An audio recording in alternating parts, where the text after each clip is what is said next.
जय गुरुदेव। ये महीना जो आते हैं ये कुछ याद दिलाते हैं। जैसे दिन और रात आता है तो ये याद दिलाता है। अब आदमी के समझ में जब नहीं आता है तब आदमी यही कहता है, भाई आज इस काम को न किया जाए, कल कर लेंगे, नहीं परसों कर लेंगे। लेकिन कल और परसों किसी ने देखा है? नहीं देखा है। कल किसी ने नहीं देखा, लेकिन अच्छे काम के लिए कल का वादा भी कर लेता है, वही पीछे रह जाता है। रावण का नाम आपने सुना है सब लोगों ने। रावण बड़ा बलवान था, ताकतवर था, धन इतना था कि सोने की लंका थी, बड़े बड़े देवता उसके वश में थे। उत्तम पुलस्त्य का नाती था, ऋषि का, 4 वेद 6 शास्त्र 18 पुराण का जानकार था, बहुत काबिल था। और वो कहता भी था कि हम सोने में सुगंध भर देंगे। अब सोना कीमती होता ही होता है, रुपए की कीमत खत्म हो जाती है। एक देश से दूसरे देश में चले जाओ तो आपके देश का रुपया नहीं चलेगा, लेकिन सोना लेकर के जाओगे तो उसकी कीमत मिल जाएगी, कीमती होता है। कहता था सोने में सुगंध भर देंगे। सुगंध माने खुशबू। तो सोना ऐसे कीमती होता है, चमकीला होता है, सबको पसंद है, सब लोग रखना पसंद करते हैं, पहनना पसंद करते हैं। तो उसमें अगर सुगंध हो जाए, खुशबू हो जाए, तो फिर क्या कहना है। तो कहता था सोने में सुगंध ला देंगे और जमीन से लेकर के स्वर्ग तक सीढ़ी लगा देंगे और सीढ़ी पर चढ़ करके लोग पहुंच जाएंगे। लेकिन आज से कल, कल से परसों, परसों से नरसों, अन्न टलता रहा, उसका टालता रहा और उसी में वो खत्म हो गया। अब खत्म क्यों हुआ सब जानते हो। मांस खाने लगा, जब शराब पीने लगा, बुद्धि खराब हो गई, दूसरे की औरत को गलत नज़र देखने लग गया। इन्हीं 3 बुराइयों की वजह से उसका अंत हो गया, चला गया दुनिया से। और वही नहीं गया, 1 लाख पूर 1.25 लाख नाटी, पक्का रावण घर दिया न बाठी है, विनय बचा साथ चले गए। तो वादा कोई काम का नहीं करना चाहिए। अब आप सत्संग में आए हो, आप ये बातें सुन रहे हो और वादा करते आप कि चलो उज्जैन में कार्यक्रम जब होगा तब चलेंगे, बावल आश्रम पर जब कार्यक्रम होगा तब चलेंगे, दोनों काम हो जाएगा। वहाँ पर सत्संग भी सुन आएंगे, मंदिर भी जो बन रहा है गुरु महाराज का उसको देख करके आएंगे। तब आप यहाँ कहाँ सबसे मेल मिलाप कर पाते, सबके साथ यहाँ बैठकर साधना कैसे कर पाते, इन बातों को कैसे सुन पाते। तो देखो प्रेमियों, मैं आपको बता रहा था कि दिन रात ये जो आते हैं ये बताते हैं कि तुम्हारी उम्र खत्म होती चली जा रही है। एक दिन तुम्हारा खत्म हो गया जीने का, एक रात तुम्हारी जीने की खत्म हो गई। ये सब इशारा करते हैं। घड़ी आप लगाते हो, हाथ में बांधते हो, या घर में दीवार पर लगा देते हो, या मोबाइल में टाइम सेट कर देते हो, उसमें घड़ी बताती है, 1-1 सेकंड बताती है। वो घड़ी क्या बताती है कि 1-1 मिनट जीवन का तुम्हारे जीने का खत्म होता चला जा रहा है। और यही फिर शरीर, जैसे दोनों सुइयां घड़ी की 12 बज रहा है जब, तो एक जगह हो जाती हैं और हाथ जोड़ देती हैं कि अब हम आगे नहीं बजेंगे, अब हम फिर 1 से 2 से 3 से बजने लगेंगे। ऐसे ही यह शरीर हाथ जोड़ देता है और कहता है अब इस शरीर में हम नहीं रहेंगे। जीवात्मा निकल जाती है, दूसरी शरीर में जाती है कर्म के अनुसार, और बुरे कर्म अगर शरीर से बन गए तो नरकों में जाकर मतलब मार खाती है, काटी जाती, सड़ाई है, खलाई जाती है। और अच्छा काम अगर किया, ये जो सुमिरन ध्यान भजन किया गया, कराया गया, इसको अगर आप करने लग गए तो आप नरकों से तो बच ही जाओगे। लेकिन पुनर्जन्म लेना पड़ सकता है। आप पुनर्जन्म का मतलब यही होता है कि माँ के पेट में 9 महीने जा कर के उल्टा लटकने के बाद काल कोठरी होती है माँ का पेट, कोई रोशनी अंदर होती है कि कोई आगे पीछे हाथ पैर फैलाने की जगह होती है। फांसी होने को जब होता है जिस आदमी को, तो फांसी गारद का एक कमरा होता है, पैर फैलाने की ही भी जगह बस होती है, थोड़ी सी आगे पीछे छोड़ती है, ज़्यादा चौड़ा नहीं होता है। उसी में रहो, उसी में खाओ, उसी में टट्टी पेशाब करो, सब करो। तो काल कोठरी रहती है माँ के पेट, माँ का पेट काल कोठरी रहता है।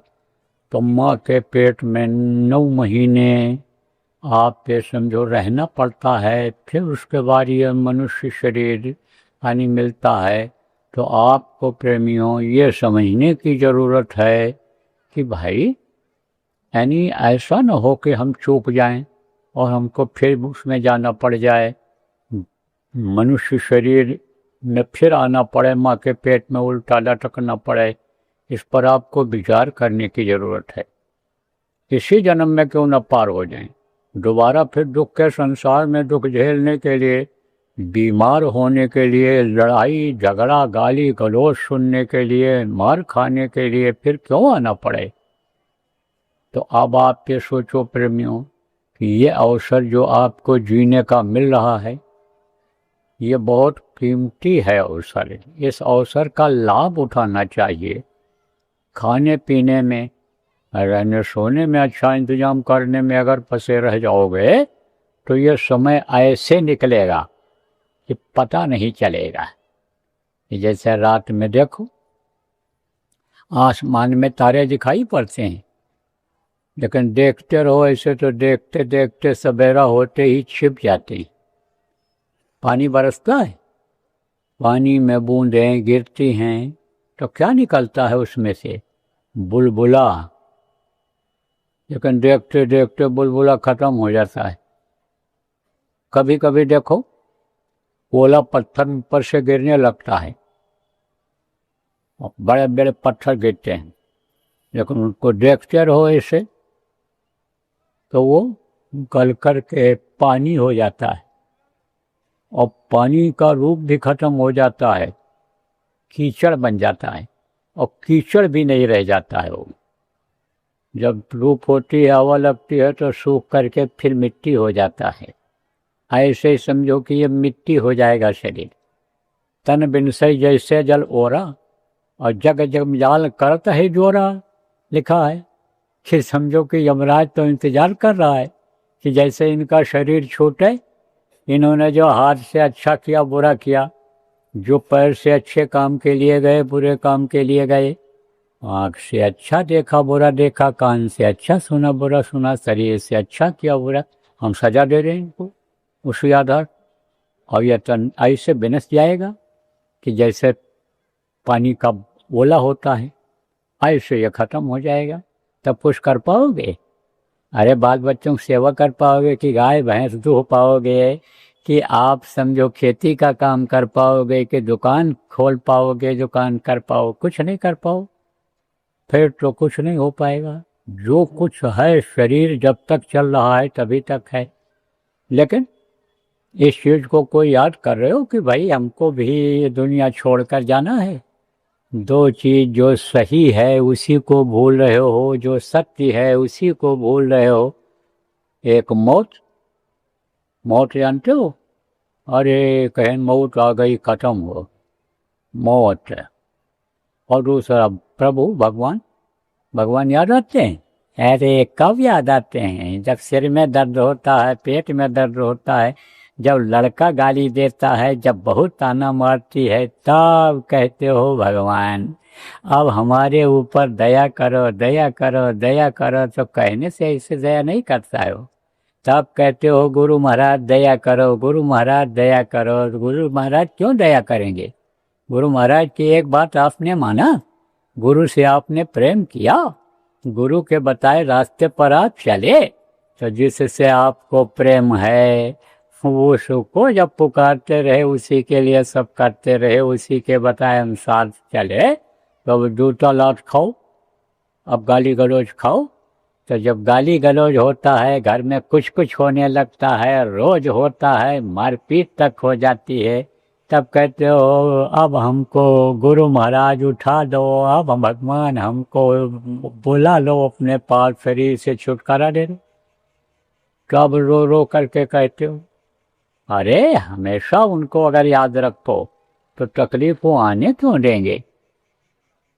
तो आपको मैं अभी बता रहा हूँ कि जैसे यानी कुंवारी लड़की होती है, तो कुंवारी लड़की के मान लो बाप नहीं या बुढ़े हो गए और उसको रखवाली ज़रूरत है, भाई भी नहीं, देख रेख के लिए ज़रूरत है, तब उसकी शादी कर दी जाती है।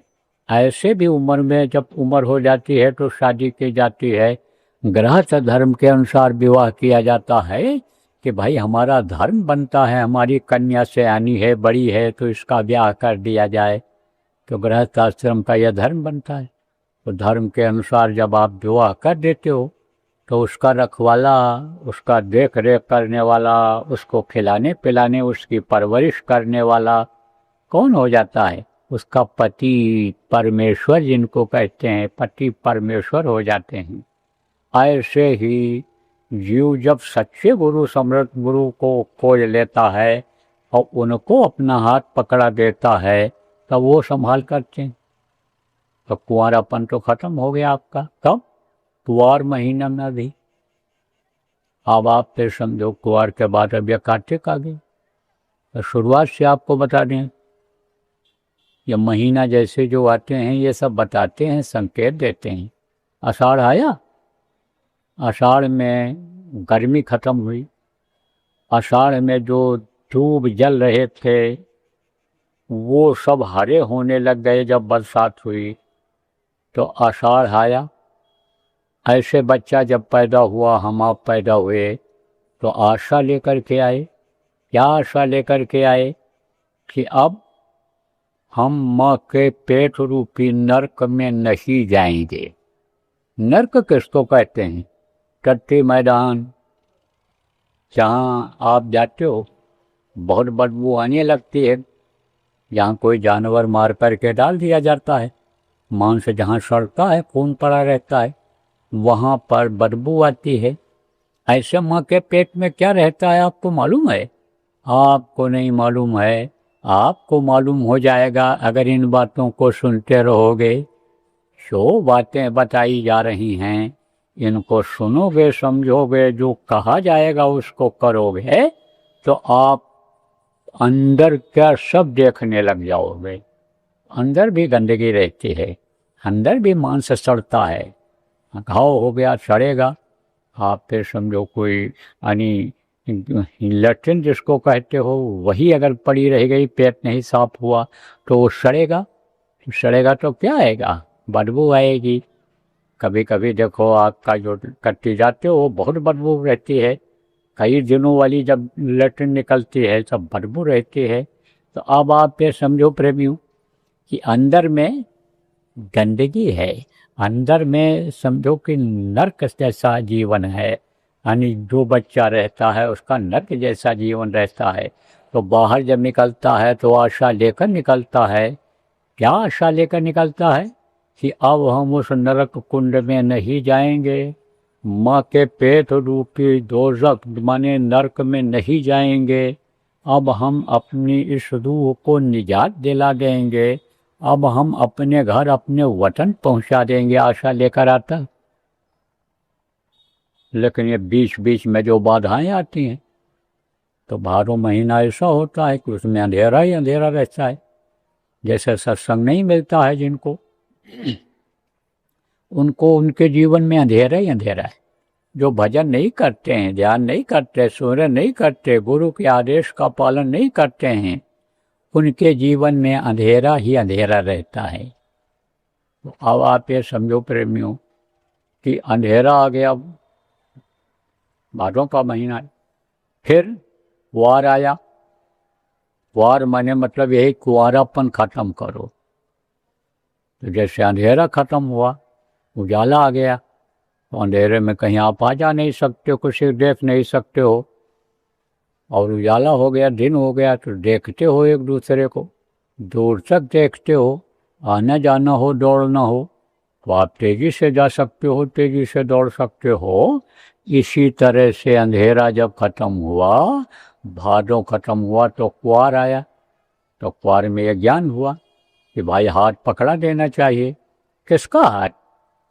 गुरु मनुष्य शरीर में रहते हैं, और आप ये समझो कि गुरु उन्हीं को बनाया जा सकता है जो जिंदा गुरु हैं। डॉक्टर वही इलाज कर सकता है जो मौजूद हो, मास्टर वही पढ़ा सकता है जो मौजूद हो।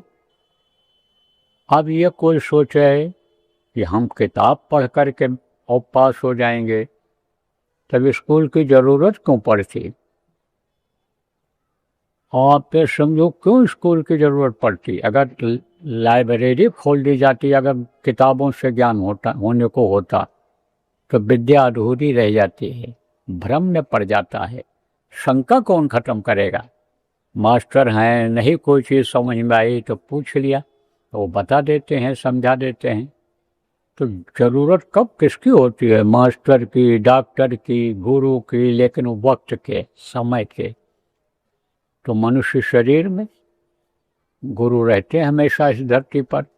सदगुरु जिसको कहा गया हमेशा रहते हैं, तो उनको खोज लिया जाता है, खोज करके उनके पास जाया जाता है, और उनसे अनिसंदो कहा जाता है, अंदर में बाहर में जैसे भी हो, कि हमारा हाथ आप पकड़ लीजिए। तो अब आप ये समझो प्रवीण कि गुरु तो एक होते हैं, और हाथ पकड़ाने वाले बहुत होते हैं, और मनुष्य शरीर में गुरु भी होते हैं, और मनुष्य शरीर में जो गुरु बनाने के लिए आते हैं वो भी रहती हैं। तो सबका हाथ कैसे पकड़ेंगे? अंदर में हाथ पकड़ते हैं। अब किसका हाथ पकड़ते हैं? जो मूल है। मूल किसको कहते हैं? जो खास होता है। जैसे पेड़ में जड़ होती है, तो जड़ अगर न रहे पेड़ नहीं बन सकता है। जो बीज होता है, जिससे यानी जड़ भी बनती है, बीज में से ही शाखाएं निकलती हैं, वो अगर आ जाए, मिल जाए आपको, तो पेड़ तैयार कर सकते हो। बीज ही तो लाते हो, तब खेत में डालते हो तो उसका अनाज पैदा होता है, अनाज बनता है, पेड़ बनता है, फूल बनते हैं, पत्ती बनती है, फिर अनाज उसमें लगता है। तो अब आप ये समझो मूल है ना? जो तू सींचे मूल को, फूले फले अगाए, तो मूल कौन है? इस शरीर को चलाने वाली जीवात्मा है, जो इन्हीं दोनों आंखों के बीच में बैठी हुई है। कहाँ है? कहाँ से दिखती है? यहाँ से, यहाँ देखो। बहुत से लोग, जो जानकार विद्वान लोग, यहाँ टीका चंदन लगाते थे। अब लगाने वाले तो बहुत हैं, इस समय भी हैं। बहुत से लोग शायद दिखावे का ही लगाते हों कि हम धार्मिक हैं, धर्म को मानते हैं, हम विद्वान हैं, पढ़े लिखे हैं, पूजा पाठ करते हैं, चाहे दिखावे का ही लगाऊं। लेकिन बहुत से लोग यहाँ लगाते हैं। और ये बच्चियाँ जो भारतीय संस्कृति को अपनाती हैं, वो क्या लगाती हैं? यहाँ पर सिंदूर लगाती हैं, इस जगह पर इसकी सजावट करके रखती हैं, इसकी पहचान अलग बनाती हैं। पहचान कैसे बनती है? पहचान बनती है सिंदूर लगाने से। किसकी पहचान बनती है? किस चीज़ की पहचान बनती है? सुहागिन रहने की। यह सुहागिन है, इनके पति हैं, ये विधवा नहीं है या कुंवारी नहीं है, उससे पहचान होती है। जैसा इससे पहचान लोग करते हैं कि भाई चंदन वाले हैं तो ये धार्मिक होंगे, ये पूजा पाठ करते होंगे। ऐसे भी वेशभूषा लोग पहन रहे हैं, तो कोई भी जाति का पहन ले तो उनको पंडित जी ही लोग कहते हैं, दाढ़ी बाल बढ़ा ले, कोई कपड़ा बदल ले तो उसको महात्मा ही लोग मानते हैं। तो अब आप ये समझो प्रेमियों कि जीवात्मा का हाथ पकड़ाते हैं, पकड़ाया जाता है। किसको पकड़ाया जाता है? गुरु को। तो गुरु रक्षक हो जाते हैं। रक्षक माने यानी समझो रखवाली करने वाले हो जाते हैं, फिर उस पर किसी का हमला नहीं चलता है। आप ये समझो गुरु राजी तो करता राजी, काल कर्म की चले न बाजी। देखो प्रेमियों, ये काल भगवान का देश है, जितने भी लोग हैं सब उसी के हैं, और काल सजा भी देता है। काल रूप तिन कर्म भ्राता, शुभ और अशुभ कर्म फलदाता। राम भगवान आए थे, धर्म की स्थापना किए थे, लोगों के अंदर में सुख और शांति लाने का रास्ता निकाले थे, लेकिन काल रूप भी वो थे। कल आपको बताया था शाम को कि वो यानी सगुण ब्रह्म थे। आप ये समझो वो उस वक्त के यानी अवतार थे, वो सशरीर वाले थे। आप ये समझो निमित्त अवतार थे। निमित्त माने उस काम के लिए आए थे, तो इसलिए उनके अंदर दोनों गुण थे। तो प्रेमियों, कुंवारापन तो खत्म हुआ, बहुत से लोगों ने नामदान ले लिया है। हमने भी गुरु महाराज से लिया था। तो गुरु तो यानी एक बार ही किया जाता है, लेकिन न समझ में आवे जब तक, न पहचान गुरु की हो पावे।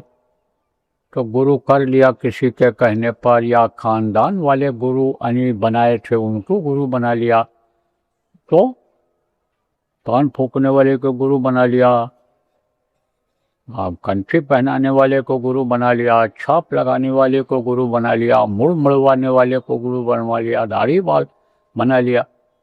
तो उनसे तो काम होना नहीं है। काम आपका किससे होगा? शब्द भेदी गुरु से होगा। आपका यानी समझो कि जीवात्मा को डोर पकड़ा देने वाले गुरु से काम होगा। तो तभी तो कहा गया, गुरु करे जानकर पानी पिए छानकर। समझ लिया जाए कि भाई इनसे हमारा काम हो जाएगा, तो उनको जीवात्मा का हाथ पकड़ा देना चाहिए। दत्तात्रेय थे, दत्तात्रेय ने 24 गुरु किया था, और जब सच्चे गुरु मिल गए तो बस उन्हीं को मानने लग गए, उन्हीं के बताए रास्ते पर चलने लग गए। तो जीवात्मा का हाथ तो पकड़ा दिया, कुंवारापन खत्म हो गया। देखो प्रेमी, जहाँ जहाँ भी हो सके, आप लोग जहाँ जहाँ भी सत्संगी हो, जहाँ जहाँ हो सके वहाँ पर साधना शिविर लगवा दो। और ये साधना जो रहेगी, ये पिछले साधना शिविरों की तरह से अखंड नहीं रहेगी, ये खंडित रहेगी। जिसके पास जब मौका हो, जितनी देर चाहे उतनी देर बैठे, फिर उठ करके चला आवे। कोई ज़रूरी नहीं है कि वहाँ पर सब लगातार बैठे ही रहें, ऐसा तो जरूरी नहीं है। और ये साधना जो होगी ठंडी के महीने में होगी। ठंडी के महीने में आदमी के पास समय ज़्यादा रहता है, मौसम अच्छा रहता है, उस समय पर साधना के लिए बहुत अच्छा रहेगा। और रात को 11 बजे के बाद 2 बजे के बीच में नहीं करना रहेगा। किसको? जो अभ्यास करते हैं, जिनकी साधना बन गई है, जिनको रास्ते में विघ्न बाधा आई और उस बाधा से निकल गए, तो आप कर सकते हो। नहीं, बाकी अभ्यास करने वाले लोग रात को 11 बजे से 2 बजे के बीच में नहीं करेंगे, क्योंकि इसमें बाधाएं आती हैं, और बाधाओं को पार करना आपके लिए दिक्कत होगी। इसलिए उस समय पर आप मत करना, और मन को शांत कर लो। मन में टेंशन न हो, नसों में कोई तनाव न हो, आराम से आप बैठ सको, ऐसे समय पर बैठो। जितनी देर मन लगे उतनी देर बैठो, और न मन लगे तो उठ जाओ। लेकिन मन को बनाओ, मन को बनाओ साधना करने के लिए। मन से कहो थोड़ी देर शांत हो जाओ। अभी तक हम तुम्हारे कहने से ही चलते रहे, अब हमारे कहने से तुम थोड़ी देर रुक जाओ, जहाँ मैं देखूं वहीं पर तुम रहो, देखो वही, दो मैं सुनूं उसी को सुनो।